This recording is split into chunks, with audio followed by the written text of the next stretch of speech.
Hello everybody, welcome to my channel. So this channel is right here for you if you are doing the BAPCH course. अगर आप bachelors in psychology honours कर रहे हो तो ये channel आपके लिए है. तो जो मैं सोर्स यूज़ करूँगी पढ़ाने के लिए, let me tell you, then the source that I will be using is the IGNOU books. तो जो इग्नू की बुक्स हैं, Indira Gandhi national open university की जो बुक्स हैं, वो बुक्स जो है मैं यूज़ करूँगी टू टीच यू. क्योंकि क्या होता है, अगर मैं पीडीएफ्स के थ्रू आपको पढ़ाऊँ या फिर किसी और सोर्स मटेरियल के थ्रू, तो क्या होता है कि कुछ ना कुछ स्किप हो जाता है. And here we will be teaching in the detail. हम पूरा अच्छे से पढ़ेंगे हमारा BA bachelors, that is bachelors in psychology honours का syllabus. So don't worry about it कि हमारा हो पाएगा नहीं हो पाएगा. All you need to do is just see my videos. अब क्या होता है, जैसे कि आपको पता है, इग्नू में we don't have any like, हमारे पास कोई टीचिंग सोर्स नहीं होता है, टीचिंग का कहीं से मटेरियल नहीं होता है कि हम वहाँ से पढ़ सकें. ऑल्दो वो इग्नू वाली बुक्स देते हैं, सॉफ्ट कॉपीज़ भी देते हैं, but definitely you need a teacher to teach you. तो ये चैनल आपके लिए है. इस चैनल में मैं आपको सभी पढ़ाऊंगी. आपका पूरा जो BAPCH का कोर्स है वो पूरा मैं कराऊंगी. तो ये आपका जो बुक का कोर्स नंबर है BPCC 101 है, BPCC 101 इंट्रोडक्शन टू साइकोलॉजी. ये आज मैं बुक स्टार्ट करने वाली हूँ और इसमें हम करेंगे, जैसे कि आपको पता है, पहले मैं आपको सिलेबस से इंट्रोड्यूस करवा देती हूँ कि हमारा जो सिलेबस है वो क्या रहने वाला है, कैसे क्या कुछ सिलेबस होता है इसमें, वो सभी हम देखेंगे. देखिए, आपके 5 ब्लॉक्स होते हैं इसमें. BPCC 101 that is introduction to psychology में आपके 5 ब्लॉक हैं. Block 1, block 2, block 3, block 4, block 5. Block 1 है introduction to psychology, block 2 perception, block 3 thinking and language, block 4 learning and memory, block 5 motivation and emotion. तो ये आपके जो है 5 ब्लॉक जो हैं आपको इस पर्टिकुलर सब्जेक्ट के लिए पढ़ने हैं. तो आज हम अपना ब्लॉक 1 स्टार्ट करते हैं, इंट्रोडक्शन टू साइकोलॉजी. मैं आपको बता दूं, अगर आपके पास 11th-12th में साइकोलॉजी थी तो this will be super easy for you. क्योंकि अगर आपके पास 11th और 12th में साइकोलॉजी थी तो इसमें बेसिकली वही कॉन्सेप्ट है जो आपकी 11th-12th की साइकोलॉजी में था. But no need to worry अगर आपके पास 11th-12th में साइकोलॉजी नहीं थी, क्योंकि ऐसे भी बच्चे हैं जिन्हें बाद में पता चला साइकोलॉजी क्या था, उनके पास 11th-12th में साइकोलॉजी नहीं थी एंड दे थॉट कि हमें साइकोलॉजी ऑनर्स करना है. सो don't worry, I am here for you. तो बेसिकली इस यूनिट में हम क्या पढ़ेंगे, ओरिजिन ऑफ साइकोलॉजी. मतलब जो साइकोलॉजी है, जो आप साइकोलॉजी आज पढ़ रहे हो, जो आप साइकोलॉजी में ऑनर्स कर रहे हो, इसका ओरिजिन कहाँ से हुआ है, इसका उत्पन्न कहाँ से हुआ है, इसका ओरिजिन कहाँ से हुआ है. तो यूनिट 1 है आपकी ओरिजिन ऑफ साइकोलॉजी. ये मैं आपको क्या करा रही हूँ, आपका ब्लॉक 1 करा रही हूँ. इसमें 2 यूनिट है, यूनिट 1 एंड यूनिट 2. तो इसका हम यूनिट नंबर 1 कर रहे हैं, ओरिजिन ऑफ साइकोलॉजी. ये सब मैं आपको इसीलिए बता रही हूँ क्योंकि आप सभी को पता होना चाहिए कि आप बेसिकली पढ़ क्या रहे हो. So it is very important for all of you to know what you are studying. जो मेरी वीडियोस हैं वो मैक्सिमम 20 मिनट्स की होंगी, इससे ज़्यादा आई विल नॉट प्रेफर. उसके पीछे रीज़न है why I don't prefer making the huge large length videos, क्योंकि बच्चे इतना ज़्यादा मतलब एक कंसिस्टेंसी से नहीं पढ़ पाते हैं. So my videos will be in two the parts, part 1, part 2, like this. You need to just go and see them. चलो शुरू करते हैं अपना unit 1, origin of psychology. 1.1 is introduction. तो मैं आपको एक एक लाइन पढ़ के बताऊंगी and you just need to focus on it. Psychology is concerned with almost all aspects of our life. तो जो साइकोलॉजी है वो आपको आपके हर एस्पेक्ट्स ऑफ लाइफ में मिलेगा.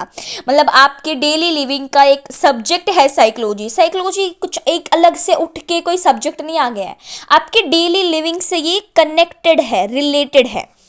The field of psychology deals with behavioral aspects of human beings, and that is probably the reason why everyone is interested to know about psychology. Definitely. Psychology किससे related है? Psychology behavioral aspects से related है about the human beings. तो psychology में क्या होता है, behavioural aspects को पढ़ा जाता है अबाउट द ह्यूमन बींग्स, कि कैसे एक ह्यूमन बींग बिहेव कर रहा है पर्टिकुलर सिचुएशन में।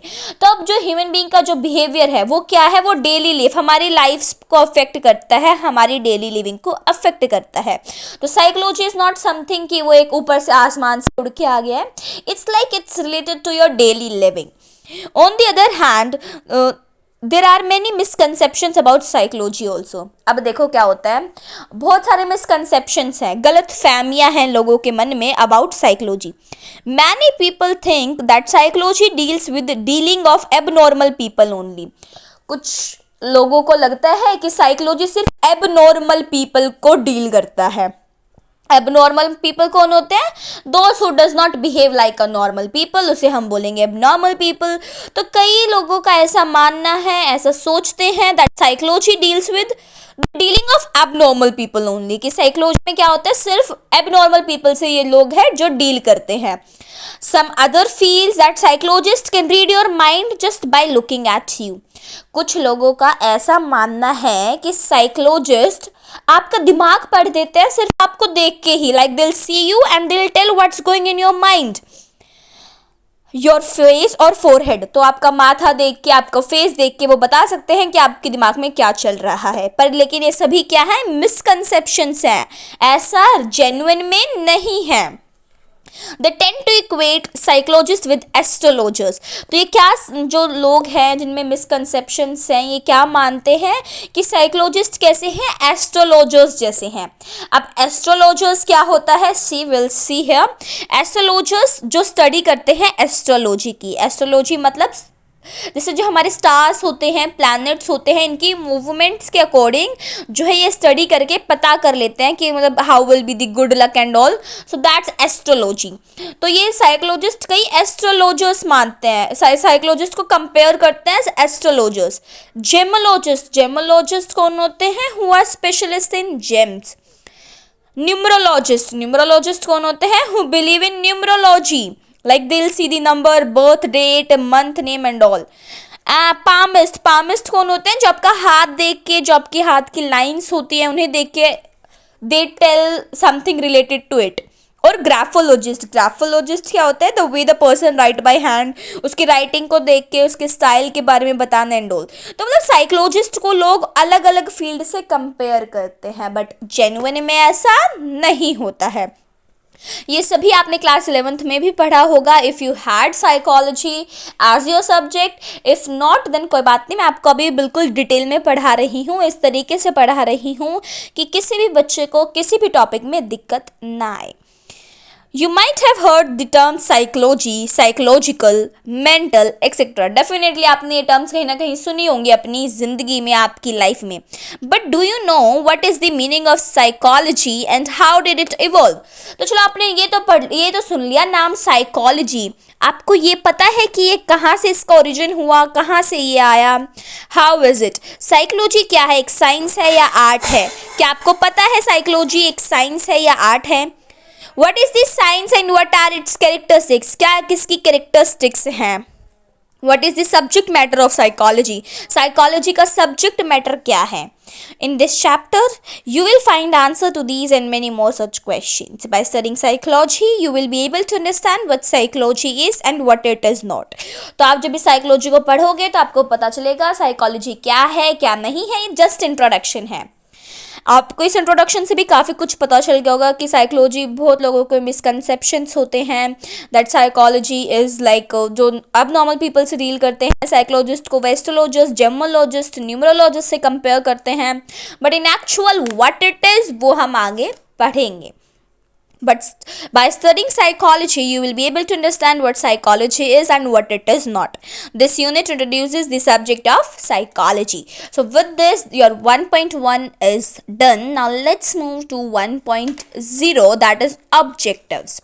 और इस वीडियो में हम कंप्लीट करेंगे अपना will do till early definitions, क्योंकि it is very it will be a lengthy video, तो हम यहाँ तक कर देंगे. Objective: after reading this unit you will be able to define psychology. तो ये यूनिट पढ़ने के बाद हम साइकोलॉजी को डिफाइन कर पाएंगे कि साइकोलॉजी क्या होता है. Describe the historical background and perspective of psychology, मतलब साइकोलॉजी का हिस्टोरिकल बैकग्राउंड क्या है. इस पूरी यूनिट को पढ़ने के बाद, आप इन क्वेश्चंस के आंसर्स दे पाओगे. that what is psychology, describe the historical background and perspective of psychology, illustrate the methods and subfield of psychology की क्या क्या subfields होती हैं psychology की, delineate the researches of psychology in Indian context. तो मतलब ये क्या है, ये वे टॉपिक्स हैं जो आप पता कर पाओगे इस पूरी यूनिट को पढ़ने के बाद. You will come to know about this. Okay, with this your 1.0 is also done. Let's move to 1.2, definition of psychology. That is early definition, current definition. Okay, so let's move. Definition of psychology मतलब कि psychology को किस तरह से define करा गया. Psychology has been defined in a number of ways by various psychologists, by various authors. Okay, तो psychology को क्या करा गया, अलग अलग तरीके से डिफाइन करा गया. अलग अलग तरीके से साइकोलॉजी की डेफिनेशंस जो है दी गई अलग अलग ऑथर्स के द्वारा. Psychologist have been debating on whether psychology should focus on mind, consciousness और बिहेवियर. काफ़ी इंपॉर्टेंट लाइन है. साइकोलॉजिस्ट कौन होते हैं, जो साइकोलॉजी की स्टडी करते हैं उन्हें हम बोलेंगे साइकोलॉजिस्ट. तो जो साइकोलॉजिस्ट होते हैं ये देखते हैं कि साइकोलॉजी में हमें किस पे फोकस करना चाहिए, माइंड पे, हमारे कॉन्शियसनेस पे या हमारे बिहेवियर पे. तो psychologist are looking at it, that debate कर रहे हैं वो आप इसमें देखोगे क्या क्या डिबेट्स हुई हैं. Let us look at how the definition of psychology have come a long way over the past. तो हम देखेंगे साइकोलॉजी जो है उसकी definitions कैसे कैसे change हुई हैं with time. Okay, let's move to the early definition. Earlier, psychology was a part of philosophy. तो जो पहले साइकोलॉजी थी वो philosophy का part थी, if you know. Ancient philosophers were interested in the study of the soul. तो starting में अगर आप इससे रीड करोगे तो मैं आपको इन शॉर्ट बता देती हूँ इसमें क्या है. जो साइकोलॉजी है उसको साइकोलॉजी पहले फिलॉसफी का पार्ट था, और जो फिलोसोफर्स थे they were interested in studying the soul, मतलब जो आत्मा होती है. तो इसीलिए साइकोलॉजी को डिफाइन किया गया as the science of soul. तो साइकोलॉजी को they defined as the science of soul. However, since the term soul has very wide and comprehensive meaning. जैसे आपको पता है सोल कितना बड़ा टर्म होता है, हम soul is very comprehensive and very wide term. There was question regarding the physical existence, weight and volume of soul. अब देखो सोल जो है, सोल क्या होती है, we can't see the soul, physical existence we don't know, weight नहीं पता हमें, वॉल्यूम नहीं पता सोल का. तो इसीलिए क्या करा गया, इसको क्रिटिसाइज किया गया इस डेफिनेशन को. किस डेफिनेशन को, that psychology is the science of soul. तो ये जो डेफिनेशन थी ये रिजेक्ट हो गई. अब आते हैं नेक्स्ट टर्म पे. दांदापानी 2004 में इन्होंने एक स्टेटमेंट दी. He said that people were rather naive क्या होता है, they were not knowledgeable enough to believe in esoteric terms. Esoteric का मतलब क्या होता है, मतलब कि जिसमें सीक्रेट मीनिंग, कोई सीक्रेट मीनिंग छुपाओ. तो दांदापानी कहते हैं कि पीपल वर नेव मतलब कि इनके पास इतनी नॉलेज नहीं कि वो इन एसोट्रिक टर्म्स जैसे सोल, माइंड और कॉन्शियसनेस पे बिलीव करें. It was believed rightly that every human being is endowed with the soul that would remain sublime at times. ऐसा माना जाता है कि हर एक इंसान के अंदर क्या होता है, सोल होता है. सभी ने को पता है ये बातें. तो अब आपको क्या, जो ये सोल है ये क्या करती है कि फाउंडेशन बनाती है जिसके ऊपर हमारे एथिकल वैल्यूज़ खड़े होते हैं. ऐसा माना जाता था पहले, पर डेफिनेशन जो है रिजेक्ट हो गई बिकॉज जो टर्म सोल है उसका कोई फिजिकल एग्जिस्टेंस नहीं है, वेट नहीं है, वॉल्यूम नहीं है. अब चलते हैं नेक्स्ट टर्म पे, that what is the next term that came. आप देख सकते हो जो सोल है वो metaphysical, it was disregarded because of its metaphysical nature. Metaphysical क्या होता है, outside of human sense perception, मतलब हमने कभी सोल को देखा नहीं तो वो हमारे परसेप्शन से बाहर है. साइंस के कैनन से क्या है, वो बाहर है, आउट ऑफ द कैनन, मतलब जो साइंस के लॉज होते हैं, रूल्स होते हैं, उनसे बाहर है ये सोल का कॉन्सेप्ट. इसलिए this definition that psychology is the science of soul was rejected. Thus, this definition was not accepted by psychologists. Next, psychology was defined in the terms of science of mind. अब क्या हुआ, psychology as a study of soul वो तो करते इन्होंने reject. अब आई नई definition as the science of mind. कुछ ग्रीक फिलोसोफर्स थे, एंशियंट ग्रीक फिलोसोफर्स, इन्होंने बोला कि psychology was the branch of mental philosophy. Mind मतलब मेंटल फिलोसफी. जो ये डेफिनेशन है, अब इस डेफिनेशन में भी प्रॉब्लम आई. क्या प्रॉब्लम आई, ये जो डेफिनेशन है ये ओवर्ट बिहेवियर को इंक्लूड नहीं करती. ओवर्ट बिहेवियर क्या होता है, हमारा ऑब्जर्वेबल बिहेवियर, जो हम देख सकते हैं, जो बाहर हमें दिखता है, observable behaviour of human being. जो माइंड होता है उसको आप डायरेक्टली मेजर नहीं कर सकते. You can not measure the mind directly. Mind और ब्रेन में डिफरेंसेस होते हैं. अगर आपके पास 11th-12th में साइकोलॉजी थी तो आपको पता होगा. तो जो माइंड है आप उसको मेजर नहीं कर सकते. तो और अगर आप कुछ भी मेजर नहीं कर सकते साइंस में तो it will not be included in this science. तो क्या हुआ, ये डेफिनेशन भी रिजेक्ट कर दी गई. तो पहली डेफिनेशन थी the science of soul, it was rejected. Then the definition was as the science of mind, this definition was also rejected. अब चलते हैं next. Later, psychology was defined as the science of consciousness. Okay, तो third definition आती है that psychology को define कर सकते हैं हम as the science of consciousness. According to Bagga and Singh, 1990, at one time during the history of psychology, it was that the main business of psychology was with the conscious experience. मतलब जैसे हम feel करते हैं. Consciousness क्या है, मतलब being aware, aware होना आपके साथ क्या हो रहा, आपकी सराउंडिंग में क्या हो रहा, आपके क्या क्या कॉन्शियस एक्सपीरियंसेस हैं. तो ये होता है कॉन्शियसनेस. तो इस साइकोलॉजी को हम बोलेंगे द साइंस ऑफ कॉन्शियसनेस. अब देखिए अब आगे क्या होता है. कॉन्शियसनेस मेक्स अस कॉन्शियस और अवेयर ऑफ द सिचुएशन और थिंग्स अराउंड अस. जैसे मैंने आपको अभी बताया, कॉन्शियसनेस का मतलब होता है being aware about the situation that is present around you. This definition too is now obsolete. Obsolete का meaning we'll see here because no longer used. This definition is no longer used because of the following reasons, and here are the reason why this definition is not used. तो इसके reason है consciousness cannot be studied objectively as it is more personal and subjective. Objective का मतलब क्या होता है कि अगर मैं उसे पढ़ूं तो भी सेम रिजल्ट आए, आप पढ़ो तो भी सेम रिजल्ट आए. तो पर लेकिन कॉन्शियसनेस ऑब्जेक्टिव नहीं है, सब्जेक्टिव है. मतलब मेरे लिए एक्सपीरियंस अलग है पर्टिकुलर सिचुएशन में, आपके लिए एक्सपीरियंस अलग है पर्टिकुलर सिचुएशन में. तो ये ऑब्जेक्टिव नहीं है और आप इसे साइंस कह रहे हो तो इट शुड बी ऑब्जेक्टिव. तो इसलिए इस डेफिनेशन को रिजेक्ट किया गया. तो इसका ये फर्स्ट रीजन है. सेकंड रीजन है objection come from the fast developing branch of abnormal psychology which brought the study of conscious part of our mind within the province of psychology.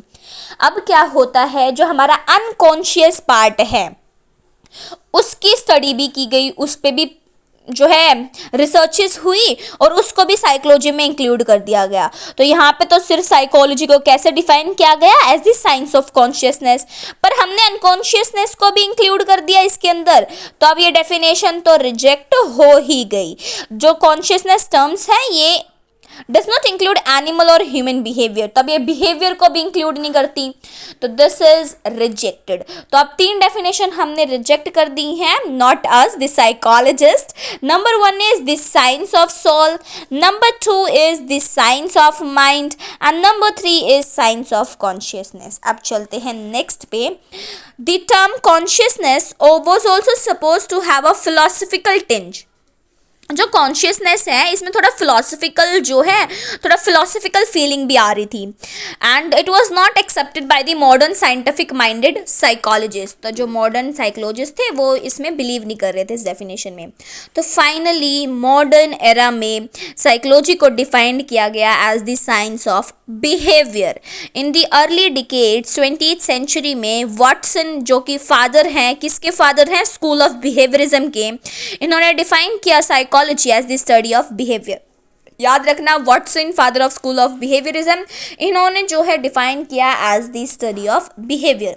According to Morgan et al, Watson rejected mind as the subject of psychology. देखो Morgan et al ने क्या बोला, जो Watson थे, he rejected mind as the study of psychology and instead that psychology restricted to the study of behaviour. इन्होंने क्या बोला, जो माइंड है, स्टार्टिंग में क्या डेफिनेशन आई थी, ओके, सेकेंड नंबर पे हमने पढ़ा था psychology is the science of mind. तो इन्होंने इसको रिजेक्ट किया वॉटसन ने, और इन्होंने बोला कि जो साइकोलॉजी है ये कहाँ तक रिस्ट्रिक्टेड है, स्टडी ऑफ बिहेवियर तक, क्योंकि जो बिहेवियर है वो क्या है, ऑब्जर्वेबल है। Behaviour is observable, you can observe the activities of plants and animals. So Watson held the opinion that there is no essential difference between human and animal behaviour, that we can learn much about. अब तक Watson क्या कहना चाहते हैं, देखिए ध्यान से सुनना। वॉटसन कहना चाहते हैं एनिमल और पीपल, जो जीव जंतु होते हैं और जो इंसान होता है उसके बिहेवियर में ज़्यादा फर्क नहीं है। हम एनिमल का बिहेवियर देख के we can come to know about the human behaviour. Watson emphasize that nothing is innate, मतलब हम कुछ भी जो है वो हम सीख के नहीं आते हैं, पैदा होते ही नहीं सीखते। एवरीथिंग कैन बी लर्न, जब हम जैसे जैसे जन्म लेते हैं बड़े होते हैं, everything can be learn. In this context Woodworth 1948 had earlier stated that first psychology lost its soul, जैसे हमने देखा सोल, पहले psychology it's lost its soul, then its mind, then it's lost its consciousness, it still has behaviour of sort. तो अब आप देखोगे जो current definition है इन सभी में आपको बिहेवियर मिलेगा। मतलब वुडवर्थ क्या कहना चाहते हैं, साइकोलॉजी ने सोल जो है वो रिजेक्ट कर दिया, माइंड रिजेक्ट कर दिया, कॉन्शियसनेस, पर लेकिन बिहेवियर आपको इसकी हर डेफिनेशन में मिलेगा, जो कि हम नेक्स्ट टॉपिक में पढ़ने वाले हैं। As you will see below, the term behaviour is still there in almost all of the modern definitions that you will be seeing here. Okay, so this was all for this video. I hope you really liked it. If you do liked it, then please subscribe the channel, like the video, share it more and more, so that we can be a greater family. See, till here we have done current current also we haven't done. We have done till here the early definitions. These topic we have done. So we'll meet in the next video. Till then, take care. Bye bye. Read these topics thoroughly yourself once again, and wish you all the best for your future, for your career. See you in the next video with the next topic. Thank you for watching the video. Do subscribe it.